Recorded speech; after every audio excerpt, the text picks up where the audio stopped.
Colonial ഭരണാധികാരികൾക്കെതിരെ പടപൊരുതിയ Tipu Sultan ദേശദ്രോഹിയും Mughal രാജവംശത്തിനെതിരെ പടപൊരുതി എന്ന് പറയുന്ന ശിവാജി ദേശസ്നേഹിയുമാകുന്ന ഒരു പാഠപുസ്തകം നിങ്ങൾ ആലോചിച്ച് നോക്കുക. അക്ബറിന്റെ കാലഘട്ടത്തിൽ നടന്ന പ്രധാനപ്പെട്ട പ്രവർത്തനങ്ങളെയെല്ലാം തമസ്കരിക്കാൻ ശ്രമിക്കുന്ന, മുഗൾ രാജാക്കന്മാരെയെല്ലാം വളരെ നീചന്മാരായി ചിത്രീകരിക്കുന്ന ഒരു പാഠപുസ്തകം യഥാർത്ഥത്തിൽ പാഠപുസ്തകത്തിന്റെ ധർമ്മമല്ല നിർവഹിക്കുന്നത്. അത് കുട്ടികൾക്കുള്ളിൽ വെറുപ്പിന്റെയും വിദ്വേഷത്തിന്റെയും വിഷച്ഛായ പകർത്തുവാനാണ് ശ്രമിക്കുന്നത് എന്ന് തിരിച്ചറിയുന്നിടത്താണ് നമ്മൾ സാഹിത്യത്തിന്റെ ശക്തി മനസ്സിലാക്കുന്നത്. ജസിയ പോലെയുള്ള നികുതികളെ പറ്റിപ്പോലും അങ്ങേയറ്റം തെറ്റായ വിവരങ്ങളാണ് പാഠപുസ്തകത്തിൽ ഇപ്പോൾ പകർന്നു നൽകുന്നത് എന്ന് പറയുന്നത് രുചിക ശർമ്മ എന്ന് പറയുന്ന ഒരു ചരിത്രകാരിയാണ്, ഒരു ചരിത്ര വിദ്യാർത്ഥിനിയാണ്. അവരുടെ PhD വിഷയം തന്നെ മുഗൾ കാലഘട്ടമായിരുന്നു. ആ കാലഘട്ടത്തെക്കുറിച്ച് പഠിച്ച് അവർ അമ്പരന്ന് പോവുകയാണ് ഈ പാഠപുസ്തകം കണ്ടിട്ട്. അവരവസാനം പറഞ്ഞത്, ഈ അടുത്ത ദിവസങ്ങളിൽ ഒരു ചർച്ചയിൽ പങ്കെടുത്ത രുചിക ശർമ്മ പറഞ്ഞത്, ഞാൻ റൈറ്റ് ടു ഇൻഫർമേഷൻ ആക്ട് അനുസരിച്ച് NCERT-യിൽ ഒരു ചോദ്യം കൊടുക്കാൻ പോവുകയാണ്. നിങ്ങൾക്ക് എവിടെ നിന്നാണ് നിങ്ങൾ ഈ പാഠപുസ്തകത്തിൽ കൊടുത്തിരിക്കുന്ന വിവരങ്ങൾ കിട്ടിയത്? ഒരു സോഴ്സ് പറഞ്ഞാൽ മതി, ഒരൊറ്റ സോഴ്സ് പറഞ്ഞാൽ മതി. NCERT ചെയർമാന് പോലും പറയാൻ സാധിക്കുന്നില്ല. എഴുതി വിടുകയാണ് കുട്ടികളെ പഠിപ്പിക്കാൻ വേണ്ടി അവർക്ക് തോന്നുന്ന കാര്യങ്ങൾ. മുഗൾ ഭരണകൂടത്തെക്കുറിച്ച്, ഇന്ത്യയിൽ നിലനിന്നിരുന്ന മതബന്ധങ്ങളെക്കുറിച്ച്, ഇതിനെതിരെയുള്ള സാഹിത്യം, ഇതിനെതിരെ യഥാർത്ഥത്തിലുള്ള ചരിത്രം എന്തായിരുന്നു എന്ന് നമ്മെ പഠിപ്പിക്കുന്ന സാഹിത്യം. ആ സാഹിത്യം ഇവരെത്രയൊക്കെ തന്നെ പാഠപുസ്തകങ്ങൾ ഇതെല്ലാം നീക്കം ചെയ്താൽ തന്നെയും ഉയർന്നു വരുമെന്നുള്ള കാര്യത്തിൽ യാതൊരു സംശയവുമില്ല. ഇപ്പോൾ നമുക്കറിയാം, ആഫ്രിക്കൻ സാഹിത്യത്തിലെ വളരെ പ്രശസ്ത ഒരു എഴുത്ത് ഒരു ഗ്രന്ഥകർത്താവ് എന്നുള്ള രീതിയിൽ അച്ചൈബയുടെ തിങ്സ് ഫാൾ അപ്പാർട്ട് എന്ന് പറയുന്ന നോവൽ, കൊളോണിയലിസത്തെ കുറിച്ചാണെങ്കിലും അധിനിവേശ ശക്തികളെ കുറിച്ചാണെങ്കിലും അതുണ്ടാക്കിയിട്ടുള്ള സുദീർഘമായ വേദനയുടെ കാണ്ഡങ്ങളെക്കുറിച്ച് വളരെ വ്യക്തമായി സൂക്ഷ്മമായും ചിത്രീകരിക്കുന്ന നോവലുകൾ.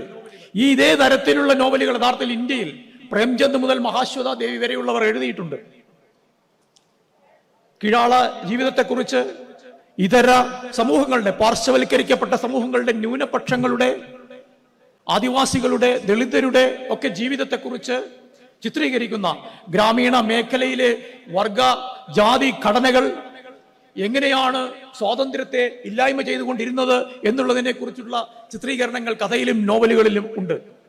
ഈ മുഴുവൻ കഥകളും ഈ മുഴുവൻ നോവലുകളും നിരോധിക്കാൻ കഴിഞ്ഞാൽ മാത്രമേ ഇന്ത്യയിലെ വിദ്യാർത്ഥി സമൂഹത്തെ അവർക്ക് ഈ യാഥാർത്ഥ്യത്തിൽ നിന്ന് മുഖം തിരിച്ചു നിർത്താൻ സാധിക്കുകയുള്ളൂ. അതാണ് വീണ്ടും ഞാൻ സാഹിത്യത്തിന്റെ ശക്തിയായി എടുത്തു പറയുന്നത്. ഈ പാഠപുസ്തകങ്ങളിൽ നിങ്ങൾ ഇതെല്ലാം ഒഴിവാക്കിയാലും, നിങ്ങൾക്ക് പാഠപുസ്തകങ്ങളിൽ നിന്ന് ന്യൂനപക്ഷത്തെ ഒഴിവാക്കാം, നിങ്ങൾക്ക് പാഠപുസ്തകത്തിൽ നിന്ന് പാർശ്വവൽകൃതരെ ഒഴിവാക്കാം, ദളിതരെ ഒഴിവാക്കാം, ജാതിയിൽ താഴ്ന്നവർ എന്ന് പറഞ്ഞ് മാറ്റി നിർത്തപ്പെട്ടവരെ ഒഴിവാക്കാം. പക്ഷേ സാഹിത്യത്തിൽ, ആത്മകഥകളിൽ, ജീവചരിത്രങ്ങളിൽ, കവിതയിൽ, കഥയിൽ, നോവലിൽ ഈ രാഷ്ട്രത്തിന്റെ ഉള്ളിൽ പൗരത്വം നിഷേധിക്കപ്പെട്ട പൗരന്മാരായി, അല്ലെങ്കിൽ ഭരണകൂടത്തിന്റെ ഔദാര്യത്തിൽ മാത്രം പൗരന്മാരാകുന്ന സമൂഹങ്ങളായി അവരെങ്ങനെയാണോ ജാതി വ്യവസ്ഥയ്ക്കുള്ളിൽ ജീവിച്ചത്, അതേ മാതൃകയിലുള്ള ഒരു ഭരണ സംവിധാനം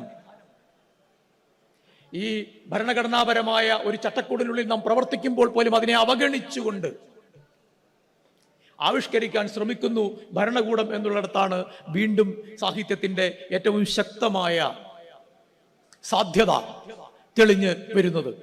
ഇത് ലോകസാഹിത്യത്തിൽ എമ്പാടും കണ്ടിട്ടുള്ളതാണ്. ഞാൻ അടുത്ത കാലത്ത് വായിച്ച ഒരു പുസ്തകമാണ് മാസുക്കിയുടെ ഷാഡോ കിങ് എന്ന് പറയുന്ന ഒരു ആഫ്രിക്കൻ പുസ്തകം.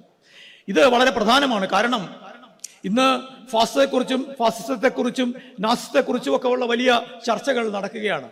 നമുക്കറിയാം, ആഗോളതലത്തിൽ തന്നെ പ്രധാനപ്പെട്ട നാസിസവുമായി ബന്ധപ്പെട്ട, ഫാസിസവുമായി ബന്ധപ്പെട്ട ചർച്ചകളിലൊക്കെ തന്നെ കടന്നു വരുന്നതാണ് ഫ്രാൻസിന്റെ മേലുള്ള ജർമ്മനിയുടെ അധിനിവേശത്തെക്കുറിച്ച്, അതിനെതിരെ ഫ്രാൻസ് നടത്തിയ ചെറുത്തുനിൽപ്പിനെ കുറിച്ച്, ആഗോളതലത്തിൽ നടത്തിയ മറ്റ് ചെറുത്തുനിൽപ്പുകളെ കുറിച്ച്. എന്നാൽ അവഗണിക്കപ്പെട്ട ഒരു ചരിത്രമുണ്ട്. ആ അവഗണിക്കപ്പെട്ട ചരിത്രം എന്ന് പറയുന്നത്,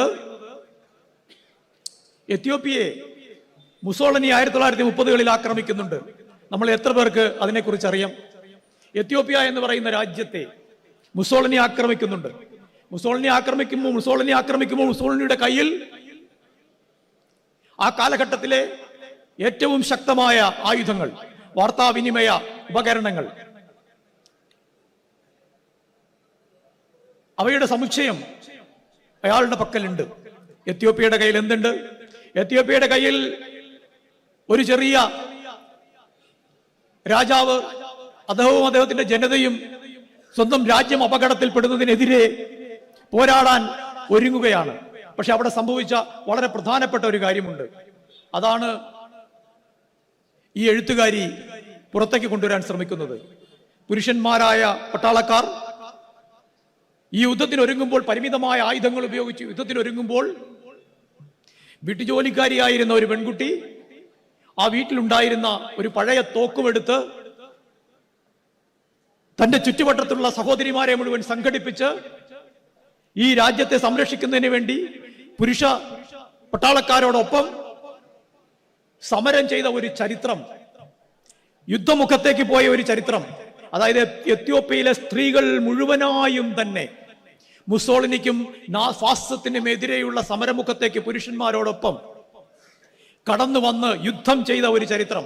അത് ഈ എഴുത്തുകാരി പറയുന്നുണ്ട്. എഴുത്തുകാരി പറയുന്നതിനൊരു കാര്യമുണ്ട്. ഇതാണ് ഓർമ്മയുടെ വീണ്ടെടുക്കൽ എന്ന് ഞാൻ പറഞ്ഞത്. അവരുടെ മുത്തശ്ശി ഈ യുദ്ധത്തിൽ പങ്കെടുത്തതാണ്, തോക്കുമെടുത്ത്. അവർക്ക് അതുവരെ തോക്ക് ഉപയോഗിക്കാൻ അറിയുമായിരുന്നില്ല ആ സ്ത്രീകൾക്ക്. പക്ഷേ ഈ ഫാസിസം കടന്നു വരുമ്പോൾ പ്രതിരോധിക്കേണ്ട ബാധ്യത എല്ലാവർക്കും ഉണ്ട് എന്ന ആ ജൈവമായ ബോധ്യം, മനസ്സിന്റെ ആഴത്തിൽ നിന്ന് വന്ന ബോധ്യം, ആ ബോധ്യത്തിന്റെ അടിസ്ഥാനത്തിലാണ് ഈ സ്ത്രീകളും യുദ്ധരംഗത്തേക്ക് ഇറങ്ങുന്നത്. അതൊരു ചരിത്ര വസ്തുതയാണ്. ഈ രാഷ്ട്രത്തെ സംരക്ഷിക്കാൻ. പക്ഷേ നമ്മുടെ പ്രധാനപ്പെട്ട ഫാസിസ്റ്റ് വിരുദ്ധ ചരിത്രത്തിലൊന്നും ഈ ധീരമായ ചെറുത്തുനിൽപ്പ്, എത്യോപ്യ എന്ന രാജ്യം നടത്തിയ ഈ ധീരമായ ചെറുത്തുനിൽപ്പ്, അവരുടെ ആബാലവൃദ്ധം ജനങ്ങളും ഒരുമിച്ച് ചേർന്ന് നടത്തിയ ഈ ചെറുത്തുനിൽപ്പിനെ കുറിച്ച് വ്യക്തമായ പഠനങ്ങളോ ചിത്രണങ്ങളോ ഇല്ല. അത് ഈ നോവലാണ് അത് തിരിച്ചു കൊണ്ടുവന്നത്. അവരുടെ മുത്തശ്ശി ഈ യുദ്ധത്തിൽ പങ്കെടുത്തിരുന്നു എന്നുള്ളത് കൊണ്ട് അതിന്റെ കൂടുതൽ വിവരങ്ങൾ അവർ അന്വേഷിച്ചു പോവുകയും അങ്ങനെ ചരിത്രത്തിൽ നിന്ന് തന്നെ നിഷ്കാസനം ചെയ്യപ്പെട്ട ഒരു ഫാസിസ്റ്റ് വിരുദ്ധ സമര പാരമ്പര്യത്തെ ഈ നോവൽ വീണ്ടെടുക്കുകയാണ് ചെയ്യുന്നത്. ഇങ്ങനെ നിരവധി നോവലുകളിൽ, സാഹിത്യത്തിൽ, കവിതയിൽ ഓർമ്മയുടെ ഈ വീണ്ടെടുപ്പ് ഉണ്ടാകുന്നുണ്ട്.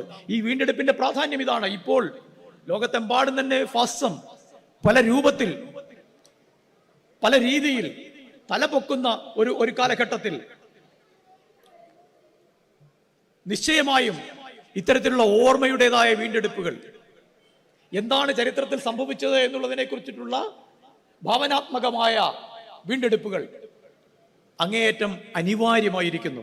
കാരണം ഔദ്യോഗിക ചരിത്രത്തെ നമുക്ക് ഇനി ഒരിക്കലും വിശ്വസനീയമായ ഒന്നായി കണക്കാക്കാൻ സാധിക്കുകയില്ല എന്നുള്ളത് കൊണ്ടാണ്. ഇത് കേവലമായ ഒരു പ്രശ്നം മാത്രമല്ല. ഇത് ഭൂതകാലത്തിനെ കുറിച്ചുള്ള ഇത്തരത്തിലുള്ള വിലോമീകരിക്കലുകളെ ചെറുക്കുന്നതിന് സാഹിത്യം സഹായിക്കുന്നു എന്ന് പറഞ്ഞതുപോലെ തന്നെ വർത്തമാനകാലത്തിന്റെ പ്രശ്നങ്ങളോടാണ് അത് പ്രതിബദ്ധമായിരിക്കുന്നത് എന്ന് ഞാൻ ആദ്യം സൂചിപ്പിച്ചത് അതുകൊണ്ടാണ്. ഇത് ഈ ടെമ്പറാലിറ്റി എന്ന് പറയുന്ന ഈ കാലക്രമം എന്ന് പറയുന്നതിന് ഒരു പരസ്പര ബന്ധമുണ്ട്, ഒരു പാരസ്പര്യമുണ്ട്. ഭാവിയും ഭൂതവും വർത്തമാനവും തമ്മിൽ ഒരു പാരസ്പര്യമുണ്ട്.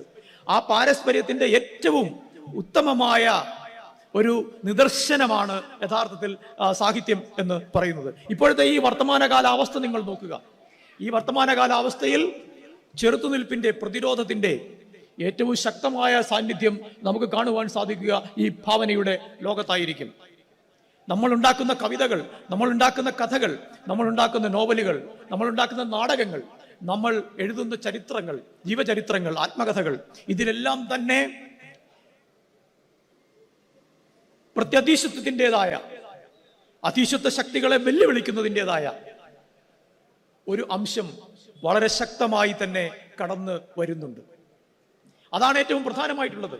ഇന്ന് ലോകത്ത് മൊത്തത്തിൽ തന്നെ നമുക്കറിയാവുന്നതുപോലെ മൂലധന ശക്തികളാണെങ്കിലും ശരി, സാമ്രാജ്യത്വമാണെങ്കിലും ശരി, ഒരേപോലെ മൂന്നാം ലോക രാജ്യങ്ങളെന്ന് നാം പറയുന്ന പ്രദേശങ്ങളെ